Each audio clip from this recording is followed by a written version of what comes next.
டேய் டேய் வாடா மச்சான், ட்ரெஸ்ஸு புதுசா நல்லா இருக்குடா மச்சான். நீ இன்ஸ்டாகிராமில் போட்ட ஸ்டோரி பார்த்தேன்டா, பக்காவாக இருந்தது.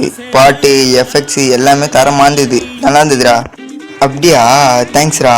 சரி அதெல்லாம் விடு, ஃப்ரெண்டுக்கு ஸ்டோரிலாம் போட்டாச்சு.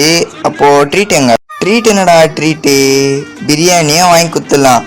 ஆனால் உண்மை என்னன்னா என்கிட்ட காசு இல்லைடா. என்னடா சொல்கிற, பர்த்டே அதுவுமா காசு இல்லைன்ற? சி ஆமாண்டா, அது வேற ஏன் கேட்குற? வீட்டில் காசு கேட்டா உனக்கு எதுக்குடா பர்த்டே அதுவுமா காசுன்னு வீட்டில் திட்டி விட்டாங்கடா. சரி ஃபோனில் தான் அமுச்சு விடலான்னு பார்த்தா இது டவர் வேறு கிடைக்க மாட்டுச்சு. அவ்வளோதானா? அதுக்கு என்னடா, சரி நான் என் ஃபோனில் ஹாட்ஸ்பாட் ஆன் பண்ணுறேன், ஜிபேயில் அமுச்சு விடு. சரி தான் ஆன் பண்ணிட்டேன் பேர். இவன் இன்னைக்கு விட மாட்டான் போலியே.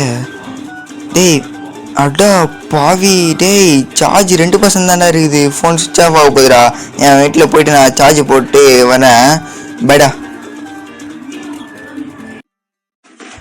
டேய் டேய் டேய் நில்றா, ஸ்டோரிலாம் பக்கா வருதுன்னு பாராட்டினேடா, இப்போ ட்ரீட்டுன்னு கேட்ட உடனே ஓடிடா, என்னடா நியாயம்?